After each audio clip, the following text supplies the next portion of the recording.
Well, I thought this was gimmicky. I've avoided getting it, but then I saw the right bottle at the right price, and I ended up going for it. We're going to review Jefferson's Ocean Aged at Sea Voyage 30, Cask Strength, Store Pick Single Barrel, New Jersey Barrel Club, Straight Bourbon Whiskey, 116.2 proof, barrel number 177, bottle number 086. Now, I've had the regular Jefferson's, was not thrilled with it. I had the Jefferson's Reserve, it was a little bit better.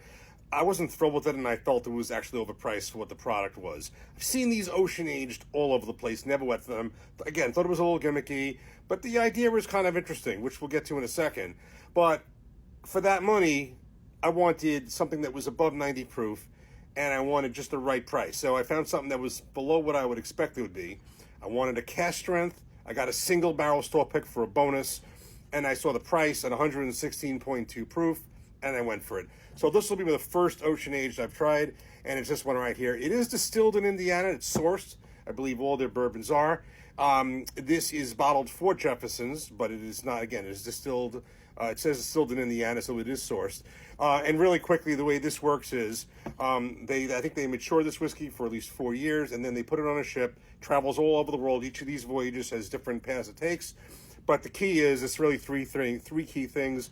Number one is the agitation in the barrel. The movement of the ship and the seawater is moving the whiskey in and out of the barrel, different climates, into the wood, out of the wood, and constantly moving the whiskey around. Number two, with that traveling, it is going to both hot and cooler climates. Weather conditions are changing.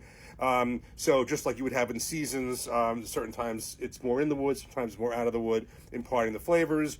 And three is going to be the sea salt factor, where I'm kind of curious where that comes into play. So those are really the three factors. That goes on for about roughly 5 to 10 months, depending on the voyage.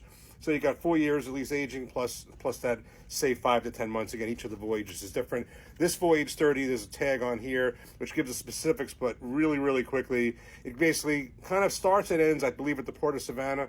Goes to Panama, and then it's heading in the direction of New Zealand, Australia, Singapore, back through the Panama Canal, all that stuff.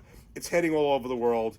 And as they say, it's got 3 complete heat cycles. It's got hot, cold. It gets through all that. So after all that, I want to see, is it really gimmicky, or does it really make a difference in the whiskey? So I'm going to find out right now. Here we go. You can see the front of the bottle here. There's the store pick sticker on the side, and there's a ship's log tag attached to the bottle. And if you want to pause this, you can read this and see where the voyage went.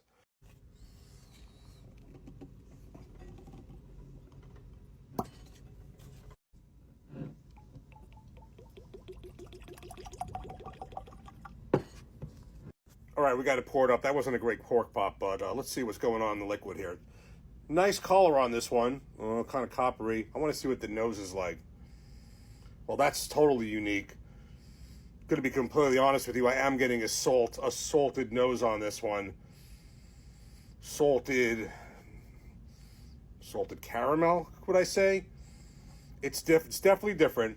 I can tell there's more proof in this. This is cask strength. I will just leave it at that. It definitely is a salted nose. Let's get to the taste. Cheers.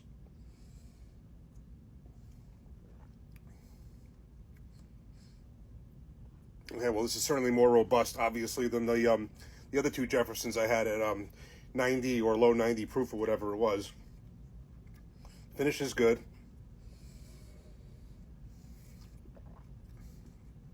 Definitely, the mash bill is undisclosed, but I believe this is a relatively high rye mash bill. I think I've seen some voyages in the 25 to 30%. They actually do have a wheated also, but I think they would have to actually say it on here. So I'm assuming it's that 25 to 30% rye, give or take. Definitely can tell there is some rye spice in here.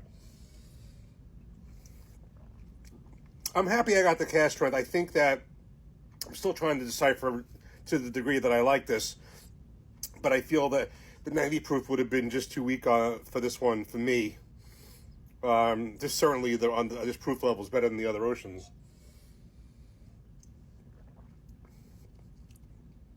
The salt that I'm getting on the nose, I'm not detecting that in the taste for whatever reason. Nice legs on the glass.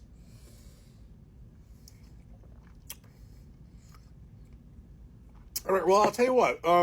it's not a disappointment.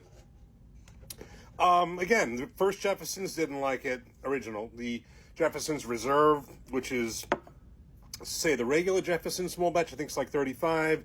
The Reserve is like 50 something for that. I just thought that was way overpriced for what it was. Some of these go, in the 70s and 80s. This was below that.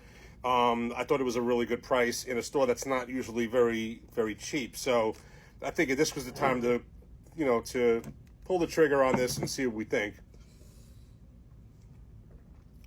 Well, I'm going to say for now, this is pretty good. We'll see how it changes as I get more into it. It was not a disappointment, but what I'm saying, I'm not detecting where the sea air is coming into this except for the nose.